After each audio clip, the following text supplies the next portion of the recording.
Hi, I'm Donna Vio from The Masquerade, and I am working on this book called Geese Migrations from Quiltworks, and we're working on a pattern out of this book called Prickly Pear. At the point where I'm going to start doing Flying Geese. So if you've been working along with us, you've already finished bag 1 and 2, and you've done the small little M units and the big center spike units, and you've put them all together, and you're ready for the base of the quilt to be finished. And now the Flying Geese, the meat of the project, after all it is Geese Migrations, is coming up, and the Flying Geese are going into the border of the quilt. And you can see that there are 3 geese in each section. So we're going to sort our fabrics so that we have 3 geese of a color at a time in the pile. And I think we're going to just work with the first 9 of these. There are 9 geese blocks in each border, in each of the 4 borders. So we're going to work in groups of 9. So I'm going to pick out 9 color geese, and I'm going to sort them, and then we'll get started. So looking at all my pieces I have here that we've pre-cut in the first video, I can see that we've got them cut. Some of them are in groups of 2, and some stacks have them in groups of 4. So I'm going to just sort out the colors. I'm going to take all these G template pieces and I'm going to sort them out by color, and then I'm going to pick them up in groups of 3 to stack. Like this one's all just blue. So I'm just going to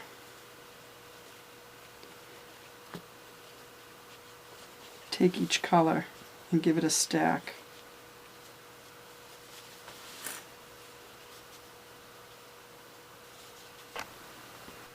Okay, so I sorted out by color. I actually have 1, 2, 3, 4, 5, 6, 7, 8, 9 colors, which is perfect, so I can have one color set of geese in each border. So if I want my geese to show up like this, with 3 of the same color to a page, then I'm going to stack them in a sequence of 9, like I have right here. So I need 3 sets of these for every group that I'm going to sew, and I'm going to sew them in groups of 9. And there are 9 colors, so that works out perfect. So I'm starting to sort my sets. So basically I just pull one at a time off the pile in the same order for each set.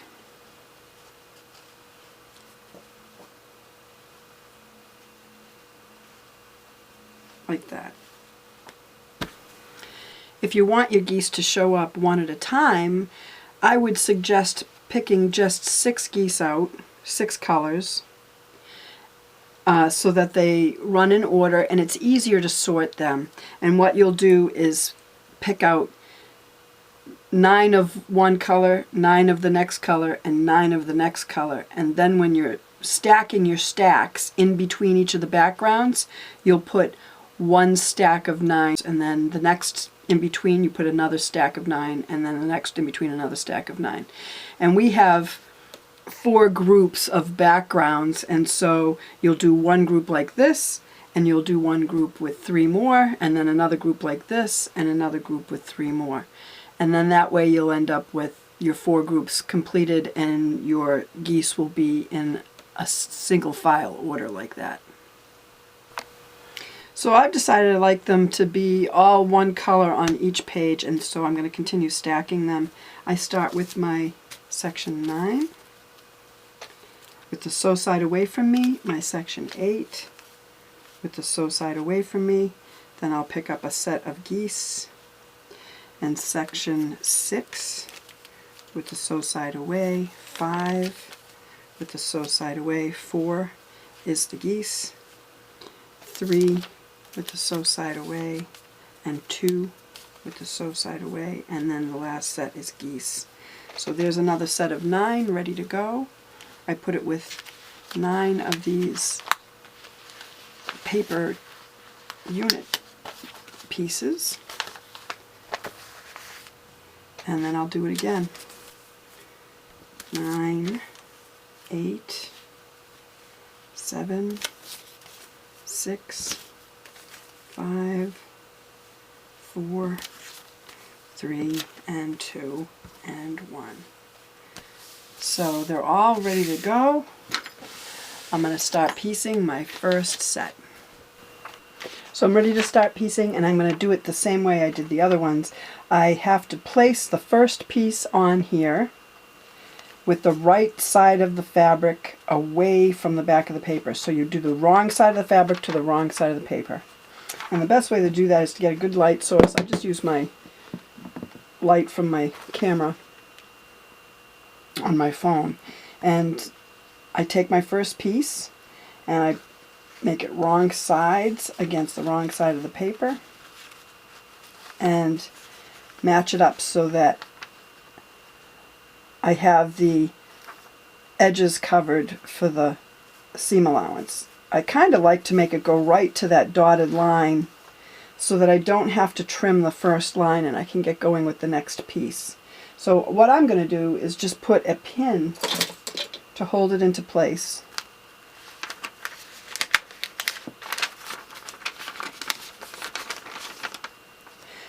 And keep going with these. I'll do 3 of them so that I can show you how to start piecing.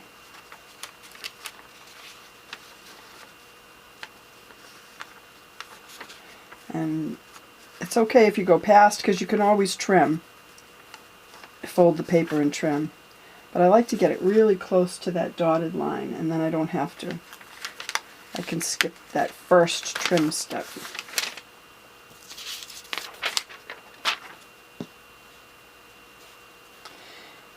After I place this one, I'll show you how to place a section 2. So if you have fabric that does have a right and a wrong side, make sure you're putting the wrong side of your fabric to the wrong side of the paper. So there's that one.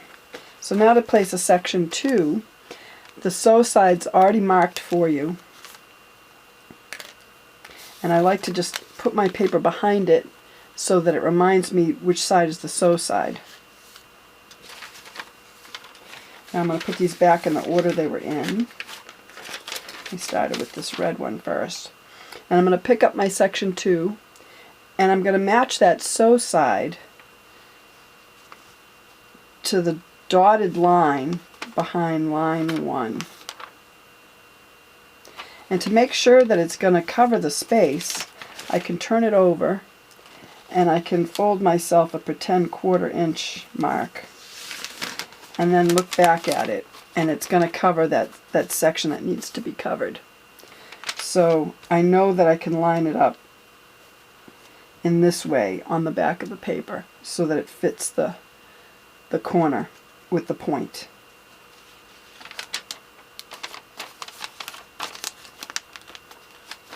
And I'm going to pin them together and get them ready to go so that I can just sew all 9 of them.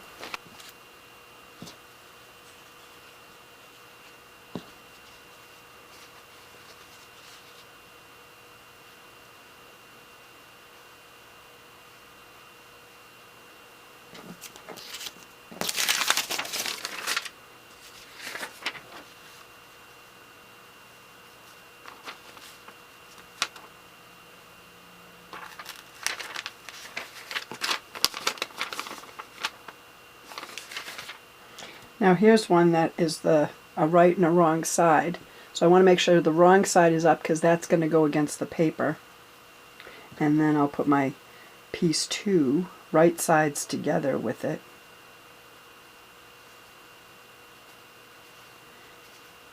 And then it can go right on my paper.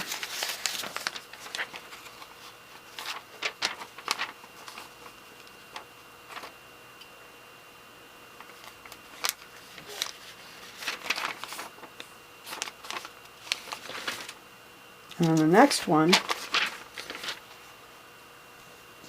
my background piece has a right and a wrong side. So when I put it on, I make sure that the right side is together with piece number 1.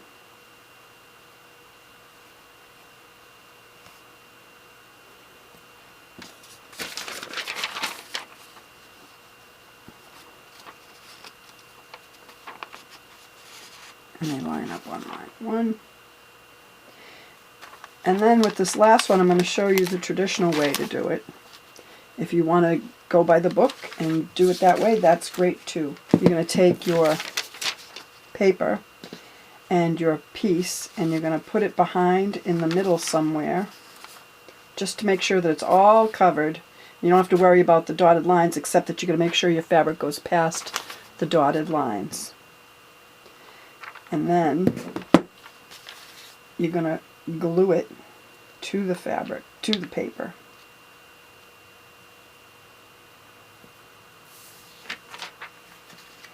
So I just lift it up, put a little bit of glue on there, and stick it to the paper.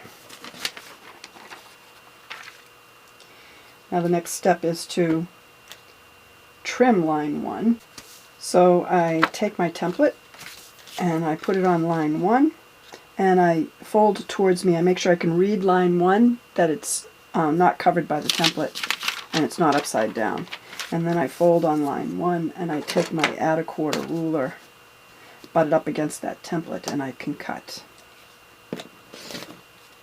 So now I've trimmed line 1, and I know exactly where to place my section 2 piece with the sew side raw edges even with the raw edges on the line 1. And then I can open it up and take it right to my machine and stitch it. Or I can then start stacking the rest of them. So make sure you use a really short stitch. 1.5 or 1.8 works really well. This old machine isn't marked like that, so I just have it on the smallest stitch.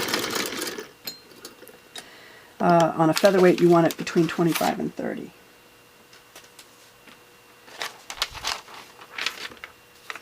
And I'm just going to chain piece these. Make sure you stitch on the solid line 1, and you stop on the end of it even if it's the middle of the page.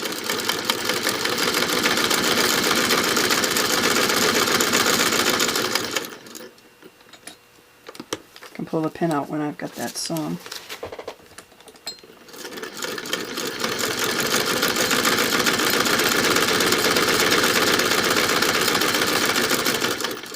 I prefer pinning because sometimes the glue will make the paper stick a little bit more to the fabric, and it leaves a residue. But some people prefer to glue, and that's okay. And it doesn't matter which side of the line you start on when you're chain piecing.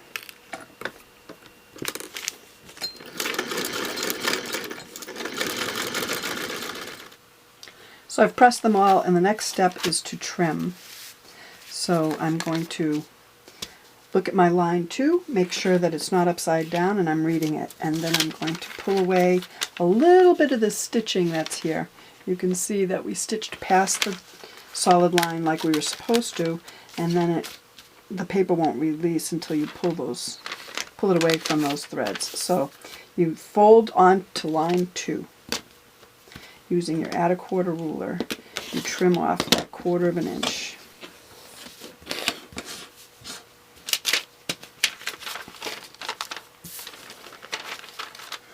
And then it's time to put on the second piece. So you take your second piece off the pile with the sew side away from you, and you place it underneath your trimmed piece so that your raw edges are even.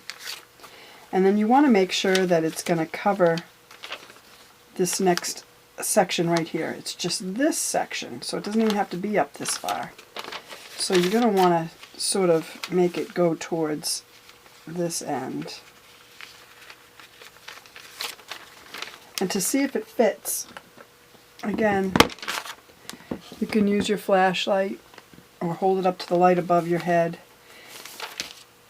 And I can go like this with a fake 1/4 inch seam, and I can see that it's going to cover my section perfectly. So now I know where to line it up. So I take it, and I'm lining it up from the end here, and I let it hang over the edge on this side. And I'll put it in my stack And then I'll take the next one off the pile and do the same thing.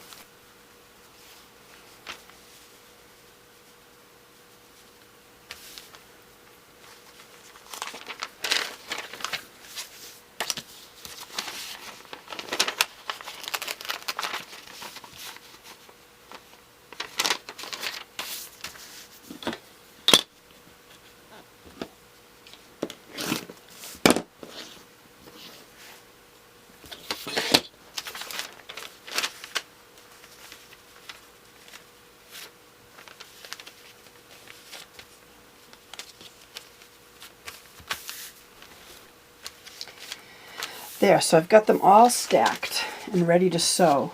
If I want to hold them in place so that they don't slip when I pick them up to the machine, I can take my glue pen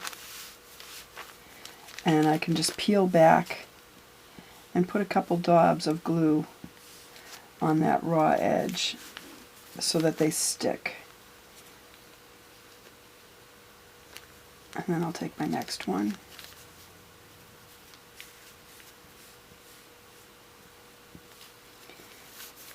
And press it, and then my next one.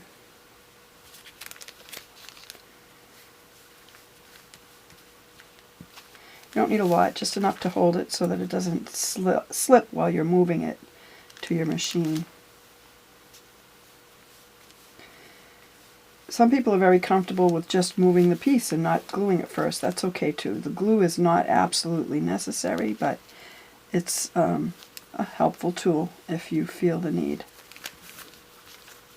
And that's it.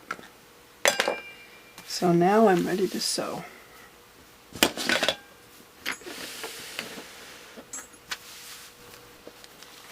So I take my first piece off the pile, and it's nice and glued so it doesn't slip. And I open it to line 2. I'll make sure it's not folded underneath. And I get my needle into the beginning of that solid line on line 2. And I can just stitch away.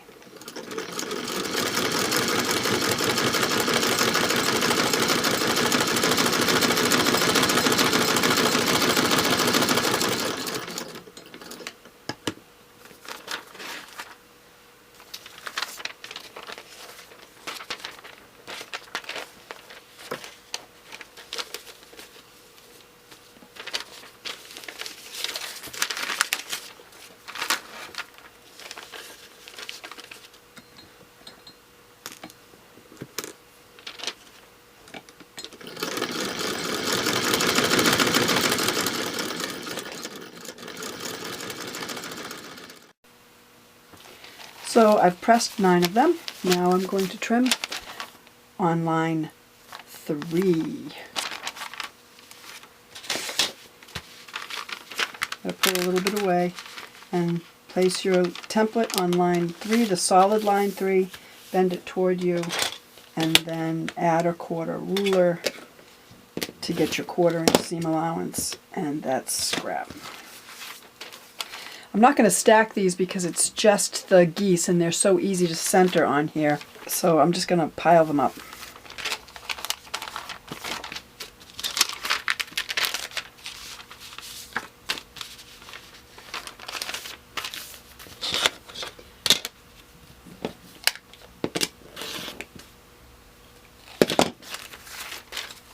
These match with my pile. So the top of the pile is this, that's the color of my goose, and so I'm good to go. What I'm going to do is just match this up in the center.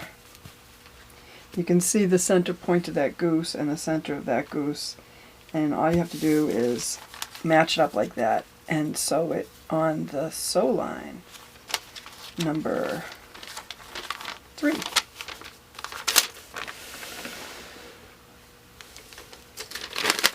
Make sure I didn't fold it under there, and that's it.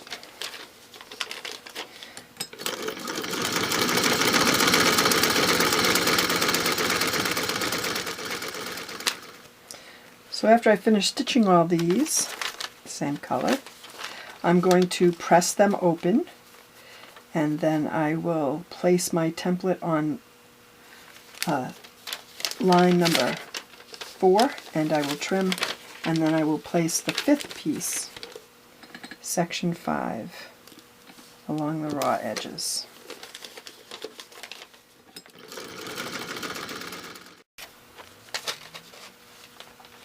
Now this next one is lighter than the background, and I want to make sure that when I center it on there, I leave a little bit of the yellow showing, because I don't want any shadowing to happen. So I don't line up the raw edges exactly. I leave the yellow goose hanging a little bit over. If it was white or any other color that's lighter than the background, you want to leave a little bit of a lip there so that there's no shadowing.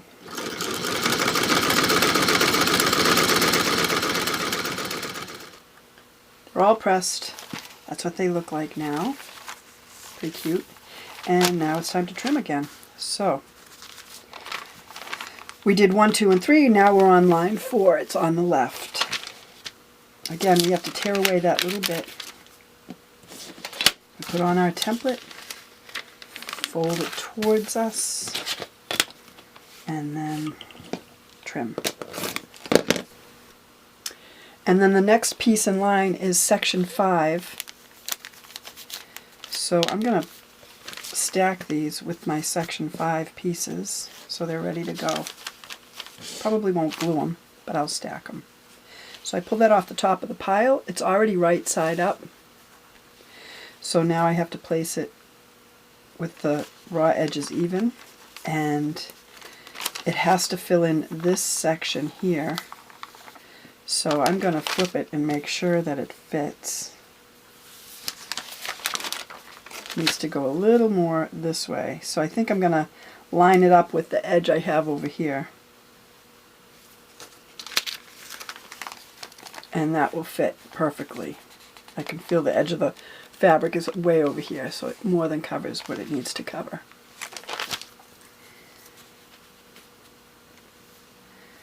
So that's it. So the next piece in line does the same thing. It goes from here over.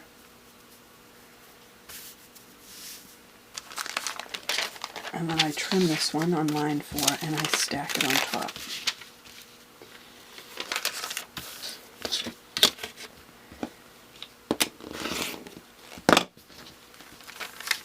And with the raw edges even.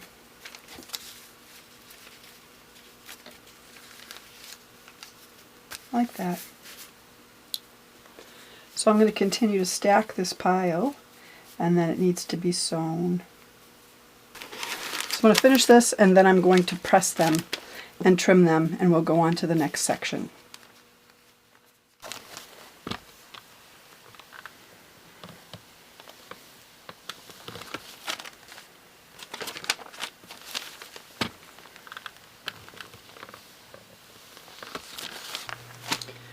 All pressed.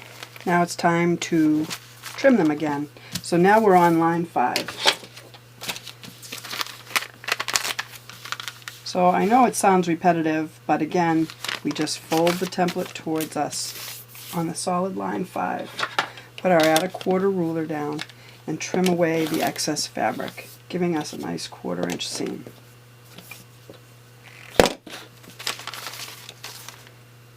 And again, I'm just going to stack them because these are easy to place. If it was a strange placement of the piece, and I wanted to make sure that I didn't screw up every time, I would stack them with each individual piece and glue the seam. But these are relatively simple to place, so I'm just going to stack them and grab one piece off my pile as I go.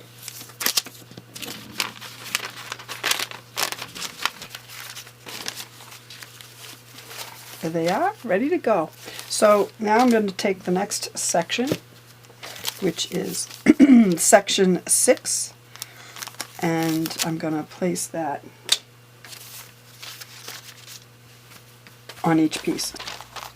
We folded and trimmed line 5, and now we're matching up the 6th section section 6.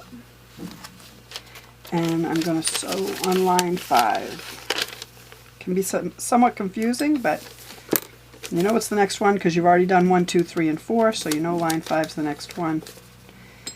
And here we go.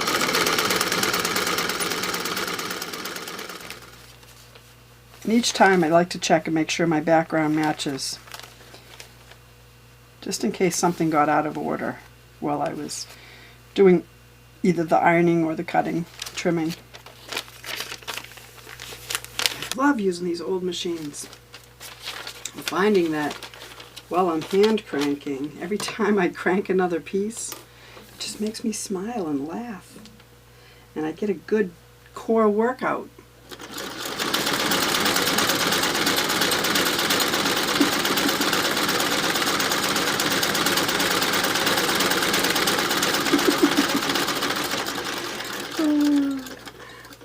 Well, I have like hundreds and hundreds of these to crank out to make this quilt. I'm gonna get skinny. Oh, they're awesome. So I just cut them all apart. They're stacked and they're pieced. Now it's time to iron them. All ironed. Now it's time to trim for the third goose. So I'm trimming line 6 across here, and that means placing my template, folding back, using the add a quarter ruler, and cutting away. And again, I'm just going to place them in a stack.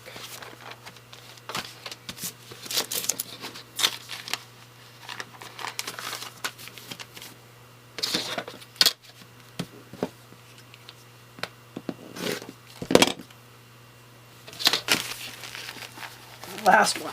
All 9 of them are trimmed and ready for the geese. So here we go. I have my pile of geese, and it looks like I've got red on the top, and my first section has red geese, so we're all good. I just line it up in the middle of the section, just like that. I don't know if you can see. It's lined up in the middle. There's plenty of piece here, so I don't have to worry about missing any sides.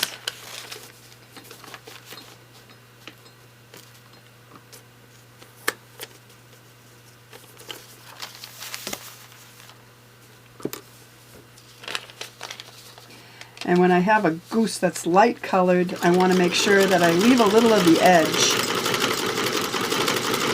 sticking out underneath the background so that it doesn't shadow.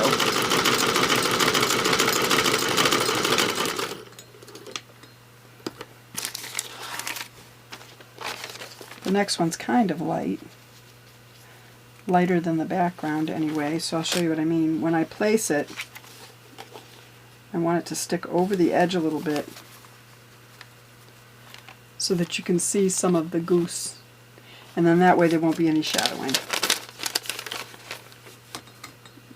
I know I've said it before, but it doesn't hurt to repeat it.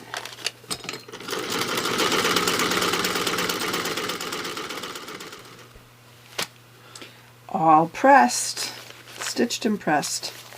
Now it's time to trim again. So we take the first one off the pile, and we see the last stitch line was line 6, so we're going to trim line 7.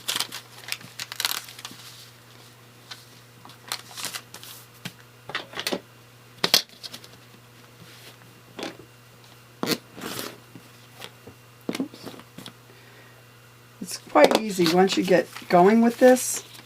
Your pace picks up because you get into the groove. And it's really repetitive steps. And you're doing the same thing with every piece in your pile, so you don't have to think about it every time. Just the first time, to make sure that you're doing the right step.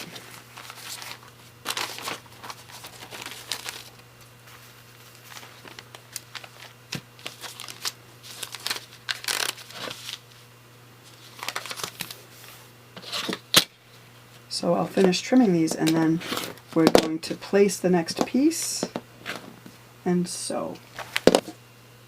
Okay, that's all of them. And it's time to sew them. So the next piece in line is our section 6.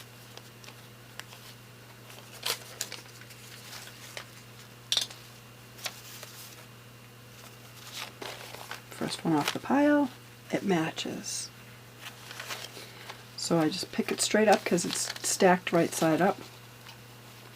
And I'm going to center it on here. I can tell on this corner the way it has to cover that paper, so I can see that it's just centered like that.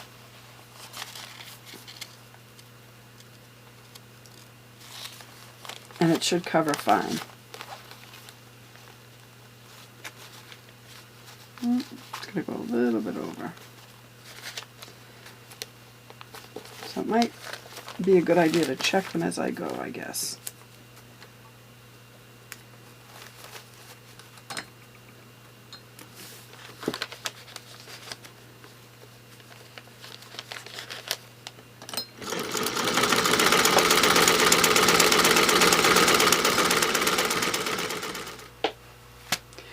Once again, they're all pressed. This is the last piece to put on. So now I'm going to trim them.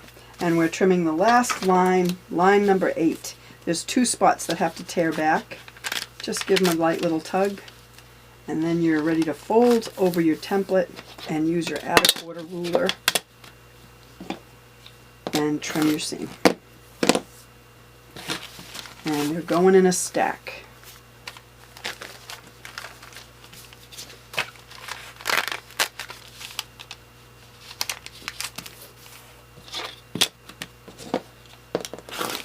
That's it. They're all trimmed and ready to go. So now we're going to start putting on our last piece, which is section 9. And the sew side is the long edge of the triangle. So we pick up our first one, flip it over, make sure we have the right color piece, and we do for background. This one's easy. It's just going to go right in the corner. So I'm just going to center it over that piece of folded paper.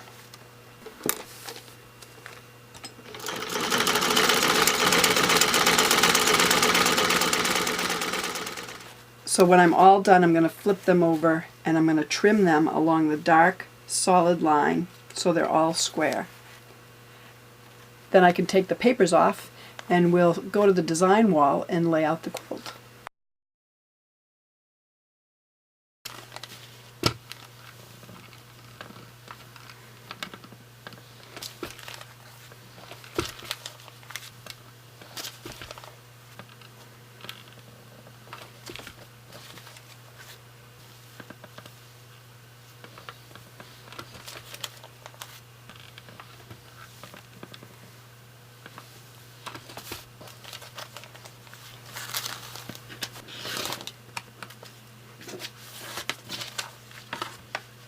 This is an easy trim because there's no curve.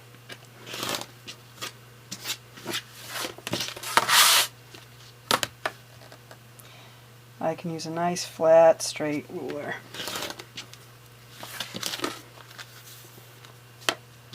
Here we go.